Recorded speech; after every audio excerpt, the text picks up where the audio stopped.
My name is Theoric Ston. I'm 34, and for most of my life I've been very good at sitting still when something unfair happens, not because I agree, not because I don't notice, but because I learned early that in my family, speaking up didn't fix things, it just made you the problem.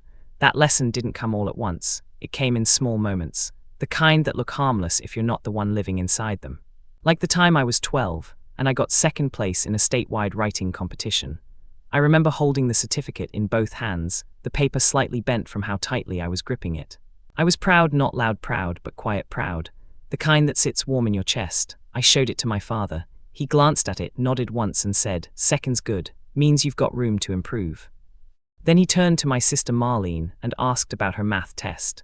That was the first time I understood something without being told directly. Achievement didn't matter as much as comparison, and I was always being compared.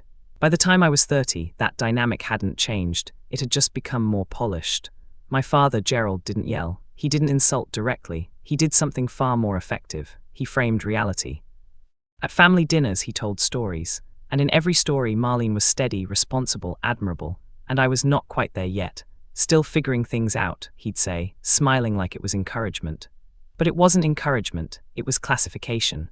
I lived alone in a small second-floor apartment on Birch Street. It wasn't impressive, but it was mine in every way that mattered. The rent was always paid on time. The kitchen was clean. The fridge had actual food in it, not just takeout containers. And every afternoon around 4:30, sunlight would pour through the west-facing window and turn the floor into gold. That was my favorite part of the day. My cat, Copper, would sit on the windowsill like a tiny king, watching the parking lot as if it were a wildlife documentary. I'd stand there with my coffee, quiet, present, no expectations. No comparisons, just mine. I worked at a small title company, Ridgeline Title Services. It wasn't glamorous work. Nobody ever leaned in at a party and said, "Tell me more about property encumbrances." But it mattered. Every document I checked, every lien, every easement, every record was a piece of someone's future. If I missed something, it could cost them everything.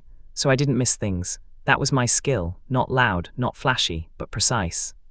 My boyfriend Nolan understood that about me. He wasn't the kind of man who needed attention. He built things, real things, shelves, cabinets, frames, things that stayed where you put them. That month he was building me a bookshelf out of reclaimed oak. He'd show up in the evenings with sawdust on his jeans and quiet focus in his eyes. He didn't rush, he didn't perform, he just built. I trusted that. My father never saw any of it, not the apartment, not the job, not the life I'd built piece by piece. To him there was one metric that mattered: ownership, a house, a deed, land with your name on it. That was adulthood. And by that definition, Marlene had already won. Marlene lived in a white colonial house on Orchard Lane with her husband Craig and their 2 kids. It was the kind of house that looked like it came with background music. Clean lawn, painted shutters, a front door that always matched the season. Inside, everything had a place. Outside, everything looked permanent. My father loved that house, but more than that, he loved what it represented: proof. A year before everything changed, Gerald withdrew $80,000 from a trust our grandmother had set up. He gave it all to Marlene. She earned it, he told me. Just like that, no discussion, no explanation. Just a decision presented as fact. I remember standing in my kitchen when he said it. Copper brushing against my leg, sunlight hitting the floor. I didn't argue, not because I agreed, but because I didn't have proof yet. And in my family, feelings didn't win arguments. Facts did. That's what makes what happened next important, because I deal in facts. And facts don't care about family narratives. It started on a Tuesday, just another workday.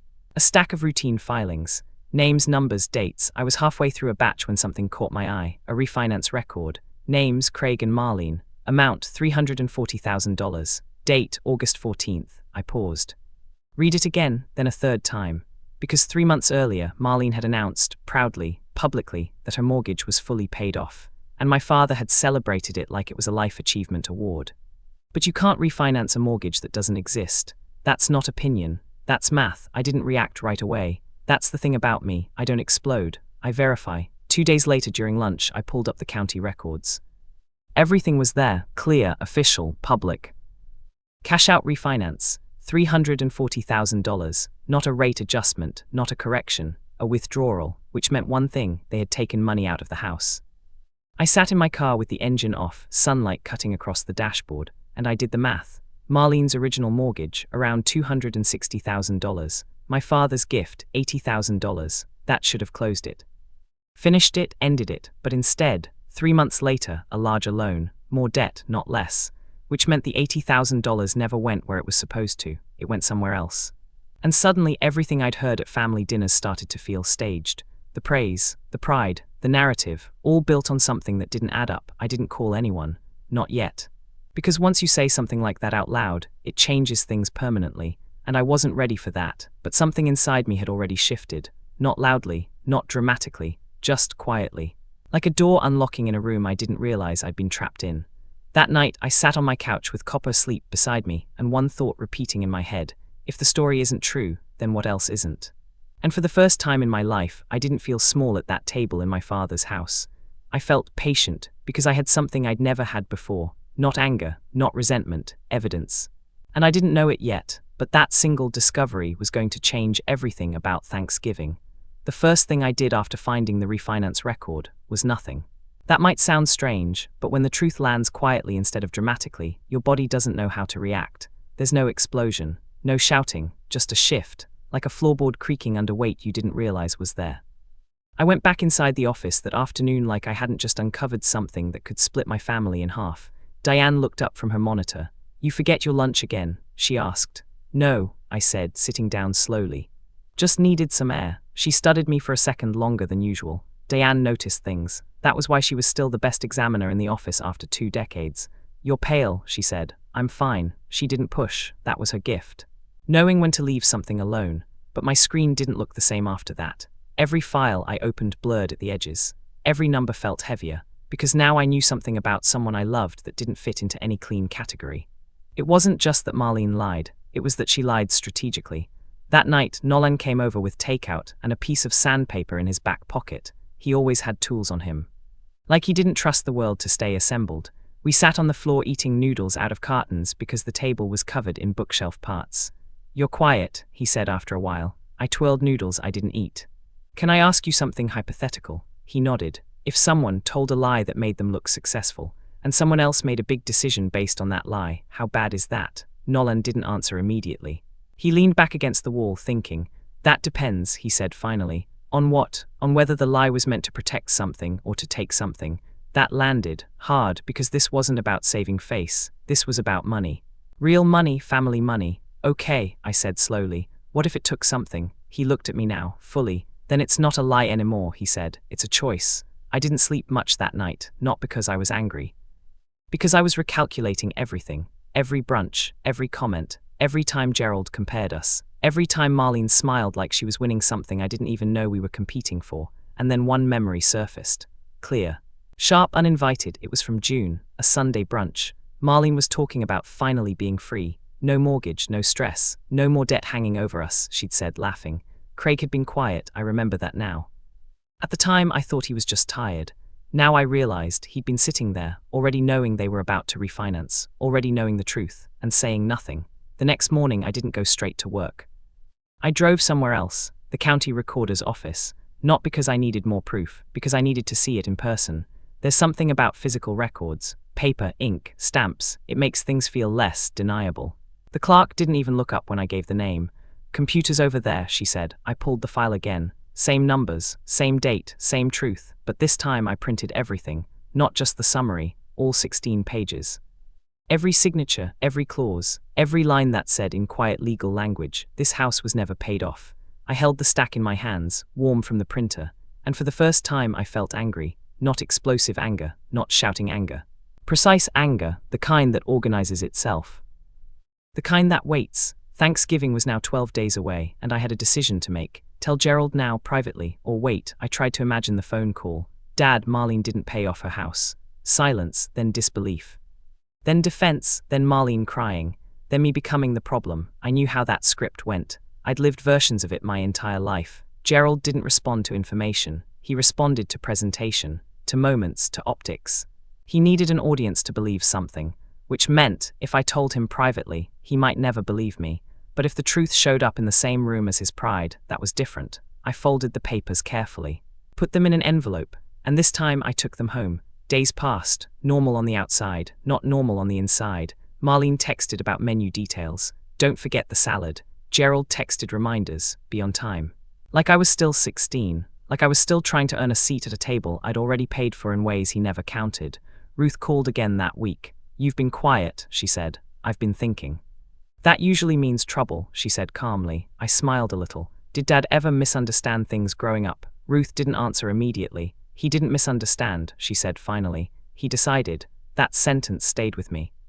Because that's exactly what he'd done with Marlene. He didn't verify. He decided she was the successful one. And once Gerald decided something, he built around it, like a house. Solid, unquestioned, even if the foundation was wrong.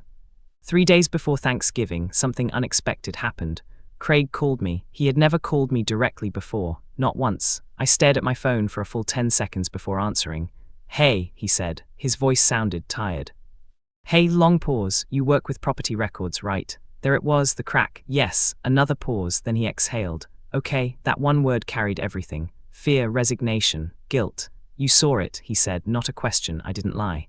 "Yes," silence, then, "Is she going to tell him?" "No," another silence, longer this time. "I told her we should," he said. Of course he did. "I told her this would blow up eventually. And she said it wouldn't matter once everything was settled." Settled, meaning the will, meaning the house, meaning the narrative would be locked in before the truth surfaced. My grip on the phone tightened. "Craig," I said carefully, "does my dad know anything?" "No." "Does he suspect?" "No." That confirmed it. Gerald wasn't ignoring the truth. He genuinely didn't know it existed. "Are you going to tell him?" Craig asked. I looked at the envelope on my table, then out the window at the fading light. "I haven't decided." He let out a breath that sounded like relief and dread mixed together. "Whatever you do," he said quietly, "just don't blindside the kids." "I won't." That was the only promise I made. When the call ended, I sat there for a long time, because now it wasn't just a suspicion. It was confirmed. They knew. They chose silence, and Thanksgiving wasn't just dinner anymore. It was a stage. The night before Thanksgiving, I took the envelope out again, set it on the table, opened it, closed it, opened it again. 16 pages. 16 quiet, undeniable truths. I could bring them, or I could leave them, and pretend just one more time. Nolan came over late that night. He didn't ask questions. He just sat with me. After a while, he pointed at the envelope. "That it?" "Yeah," he nodded. "You don't look like someone who's unsure," he said. "I'm not unsure about the truth," I said. "I'm unsure about the cost." He leaned back. "Truth always costs something," he said. "Question is, are you already paying more to hold it in?" I didn't answer, because I already knew. That night I made my decision. Not loudly, not dramatically, just quietly. Like everything else that mattered, I put the envelope in my purse, right next to my keys, where I wouldn't forget it, where I could feel it. Thanksgiving morning came cold and grey. And for the first time in years, I wasn't nervous about what Gerald would say. I was waiting. Thanksgiving didn't explode. It cracked. Slow, quiet, irreversible. Not the kind of moment where people shout over each other and storm out dramatically. No plates thrown. No doors slammed mid-sentence. Just something deeper, something structural, giving way underneath everything that used to feel solid. Craig's fork had already hit the china. That sound didn't fade. It lingered. Like a fault line announcing itself. Gerald was still standing, but he didn't look tall anymore, just upright, like he hadn't gotten the message from his own body that the moment had shifted. "What are you talking about?" He repeated, but softer now. Less authority, more uncertainty. I didn't rush. I didn't reach for my purse. Didn't pull out the paper because I didn't need to. "The refinance," I said steady. "August 14th, cash out $340,000. Every word landed clean, measured, filed. Craig swallowed hard. His throat moved visibly. He looked at the table, then at his hands, then briefly at Marlene, just enough to confirm what was already obvious. Marlene stepped in fast, too fast. "That's not Thea, you don't understand how mortgages work." "I do," I said, and that was it. That sentence did more damage than anything louder would have, because it removed her exit. The room shifted. People didn't look at me anymore. They looked at them. That was new. For the first time in years, I wasn't the subject of the room. I was just the person who turned on the light. "Craig," Gerald said. That one word carried everything. Craig exhaled, long. Like he'd been holding that breath since August. "We used the money," he said quietly, "for the business." Silence. Then, "What business?" Doris asked before she could stop herself. Craig rubbed his face. "The store, it was failing. We needed liquidity." Marlene's head snapped toward him. "Craig," but he kept going. "We thought we could stabilize it. The $80,000 bought us time." "And the refinance?" Gerald asked. Craig closed his eyes for a second. "We needed more." There it was, not dramatic, not explosive, just factual. The kind of truth that doesn't yell because it doesn't need to. Gerald sat down, slowly, like gravity had just increased. He didn't look at me. Didn't look at Marlene. He stared at the table, at the turkey, at nothing. Ruth spoke next, and when she did, the entire room leaned toward her without realizing it. That money, she said calmly, was not yours to distribute like that. No raised voice, no anger on the surface, but it carried weight, the kind that doesn't need volume. Gerald looked at her. I was helping my daughter. You were choosing one granddaughter over another, Ruth replied. With money that wasn't yours to choose with. That landed harder than anything I had said, because it came from the one person Gerald had never been able to override. Marlene sat down, abruptly. Her chair scraped again, but this time it sounded smaller. I didn't lie, she said, but even she didn't sound convinced. We intended to pay it off. I let that sit for half a second. Then, but you told him you did. No accusation, just completion. The kids had already been taken upstairs. The adults remained, and nobody knew what to do with their hands anymore. Forks rested, glasses untouched. Even the candles seemed too steady. I reached for my napkin, folded it once, placed it beside my plate. I didn't come here to do this, I said. That was important because it was true. I came because I was invited. I looked at Gerald. For years I've sat at this table while you decided what I was. He flinched just slightly. But I'm not doing that anymore. No yelling, no tears, just closure forming in real time. Marlene tried one last time.